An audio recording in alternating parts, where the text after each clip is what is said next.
been a long time since I put one of these up. Another update from sunny Shropshire. We've got a mighty Dacia, which is feeling a bit unwell. I've been trying to get this thing back going for a while. It was running lovely the other summer, and then one thing and another, I didn't really get time to do much with it. So it's just been sat here for a while. I've come over to it today, got a fresh battery connected up. It's been turning over lovely. I've got the jump leads connected up to the modern car as well, just to give it a bit of a boost. And I don't know what went wrong. The fuel tank is full of fuel. The fuel sender reckoned I didn't have any, but I popped. Oh, I can show you that, can't I? Boots. Here we are.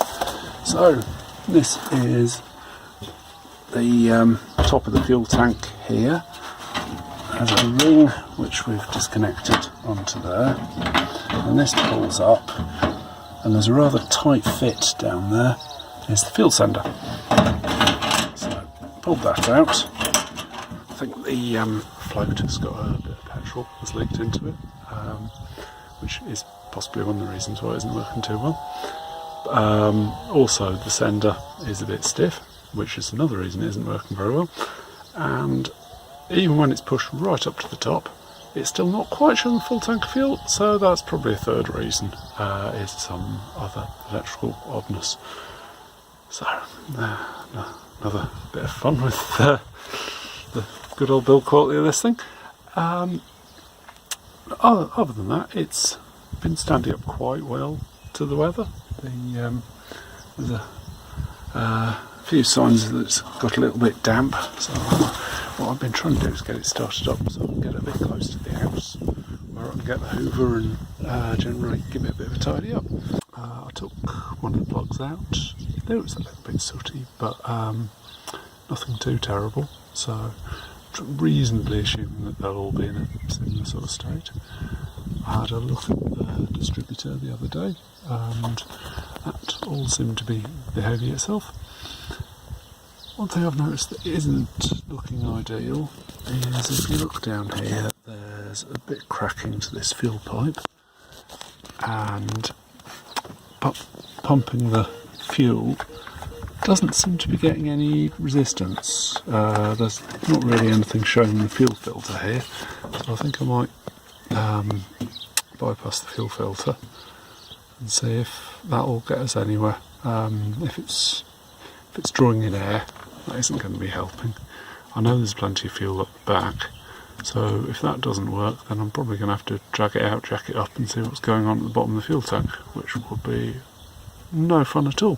I've connected the fuel pipes back up without the fuel filter now, and gave it the fuel pump on this. It's got a helpful little lever on the bottom so you can prime the system, and almost immediately I could feel a bit of resistance on there that wasn't there before, and I could hear a bit of a squirt of something happening. So with a bit of luck, we might be having the first start up for quite some time. You can probably hear the clatter of the modern Ford, providing a bit extra power. So if it doesn't quite go first time, we might have some chance. Right, fling this round so you can watch the dials and see what happens. And whoa, excitement! Fantastic! Oh, I do like it when something actually works for a change. Let's see if handbrake seized on. A bit. Not entirely.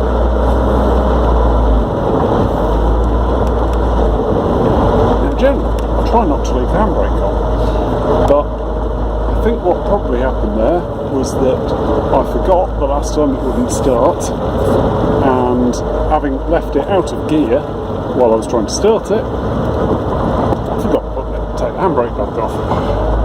But with a bit of round and round the block, we should be able to unseize everything reasonably well.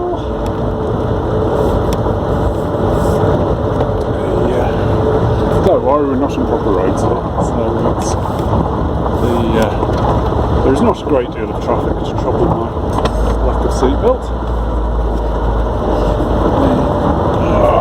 Loop back around the other way and give it a bit more of a try.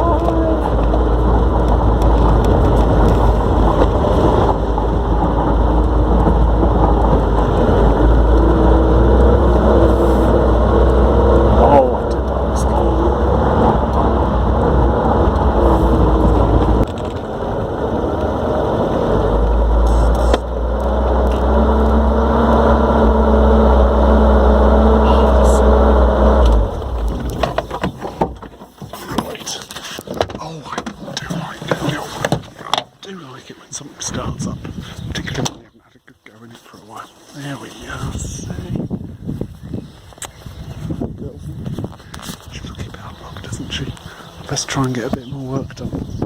Now I've got it a bit closer to where I can get power to it and things, then we might have a bit more chance to actually get somewhere. Oh well, I'll leave that with you. With me in brilliant mood. Alright, happy lockdown everyone, stay safe, and hopefully see you soon with some progress. Ta-ra! Right, so it's a couple of weeks later. I've managed to get through the lockdown restrictions and pick up some fuel hose and 4 of these clips, which are a bit better than the Jubilee clips on the old one. I've also got a new fuel filter. A useful tip, which I hadn't realised with this, is that the fuel pipe comes in 2 different diameters, and on the fuel filter, there goes the Jubilee clip, you can see that at the end it's for the thinner diameter pipe, and further in it's for the thicker diameter pipe. So when I asked what sort of fuel pipe I needed at the local motor factors, unfortunately I'd taken this with me, and so he had a look and said, well, it's obviously the thinner pipe that you need. So hopefully that comes in helpful for someone. Right, time to fit it. Doesn't need many tools, but first I'm going to check that it still runs, because if it doesn't run after I've done something, I'd rather know that it did run before I did it, because then I've got a reasonable idea that I've cocked up. Right, so let's see how we do. Ready and waiting.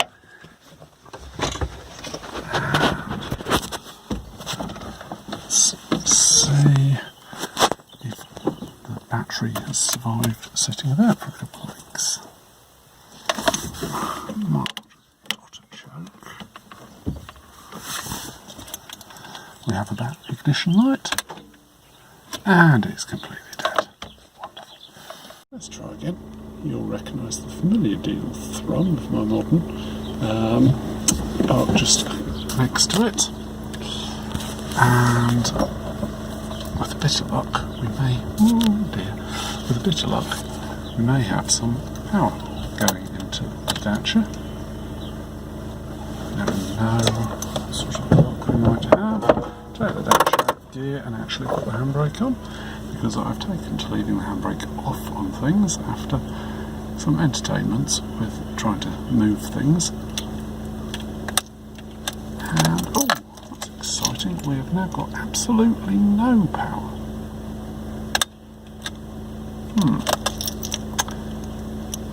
That's not good. Right, so, because of my slightly stretched leads, I connected to a big metal bolt that was sticking up on the passenger side of the car, which was the top of the suspension. Now, the suspension is connected by rubber to the rest of the car, which would be an insulator, wouldn't it? So, might not have been very helpful for providing electricity. So now I've managed to stretch the leads a bit and connected it to the battery on this one and a different bit of the battery on the other one that was a bit nearer. So let's see if it's made any difference. None whatsoever. Bother. Right. Looks like I'll be charging the battery up and trying again tomorrow. Not quite the next day, because a few weeks have gone past, but we made some progress. Well, I've eventually charged the battery at least. Put this great big lump of a Ford battery on, which I think is the original equipment off my Focus. And let's see if she'll start. Got past some greenery that I really need to think about trimming. And I'll watch the gauges. Oh, interior fan and everything. And how I turn that down. Like that.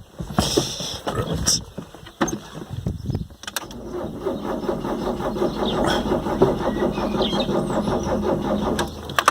That's a bit out here, isn't it?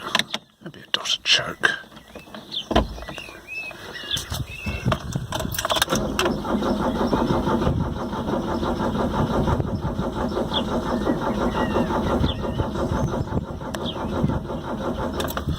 Right, so that's not quite going, but we've always got the fuel primer.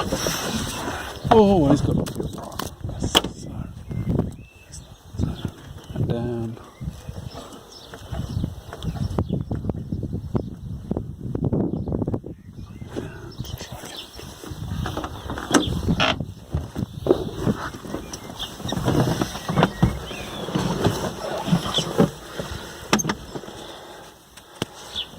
Wish me luck. Yeah, that's better.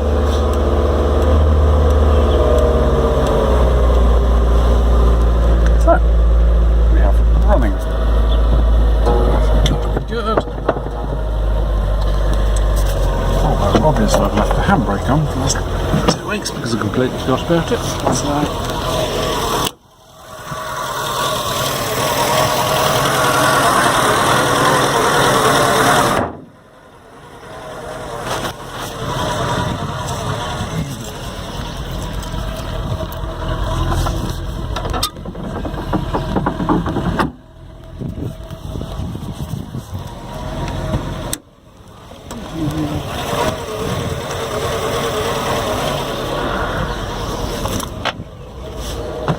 I think we may have tested the wipers at this rate.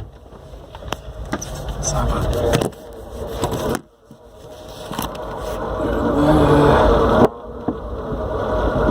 Let's go from reverse first.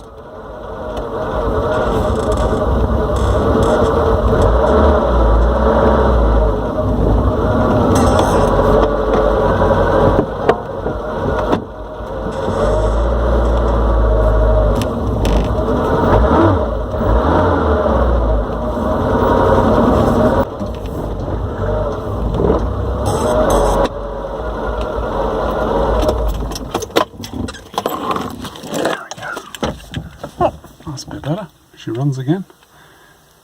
Now I've just got to get around to making sure everything else works.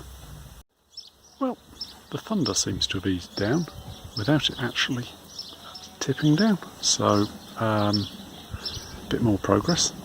We have new fuel filter, new fuel hose. I've put the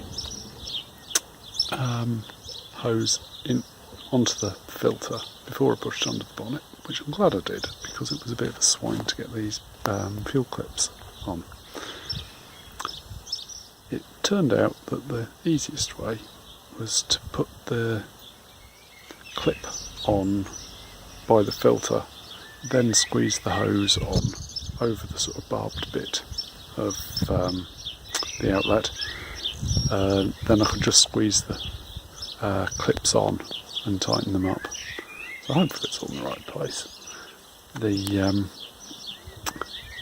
And it should be a lot simpler to reassemble it than trying to fiddle about dropping clips down into the engine bay.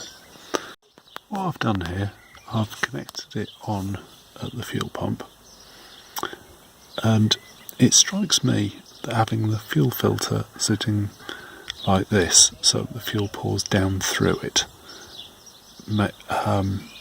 to me makes sense. I could be completely wrong, but I think it'll work better like that. I've left the length of hose on the other side for the minute, so I can see that I need to cut it about where the S is on suitable front-loaded fuel, and then trim that down, connect everything up, and off we go. All connected up. So we've got new hose from the inlet down, well, from the line from the tank down there, up to the filter, down from the filter to the pump. Thinking about it, I should probably bought some more hose and clips so I could replace it from the pump up to the carb, and also the return line from the pump down to the return line for the tank. Once the noisy transit has gone past, just to prime it with the filter and wait for some fuel to squirt in. Oh, I can see the filter filling up there. Doesn't need to be completely full, obviously, but make sure that there's plenty plumbed in there. Now, pull that out of the way to that.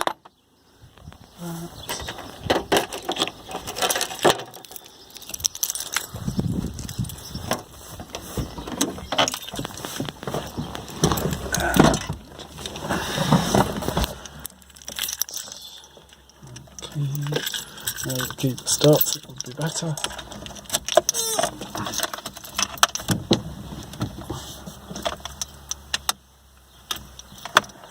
That's what I remember, I disconnected the battery. There we are, safety first and all that.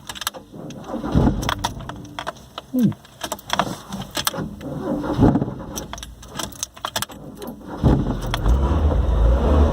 That's a bit better. Had it running earlier to bring it down here and check everything was working, so I didn't have the choke on this time, which is why we didn't quite start straight away, as it didn't bounce off the rev limiter as it usually does when I start it. But, oh well, it's all good, and I'm happy. Hopefully we can get a few more bits and bobs done and get her on the road this summer, which would be a good thing. Maybe there'll even be some shows later in the year. So, hope you're all well, and keep watching Ian's exploits, and I'll try and pop by and do some stuff as well. Thank you very much. Bye.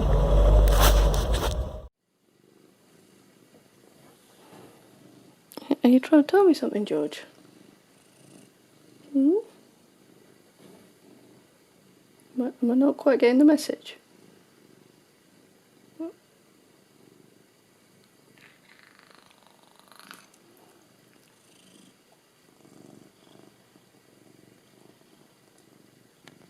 Would we be going to the kitchen?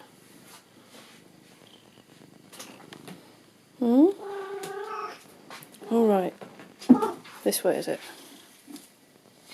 You're just making sure I'm still with you.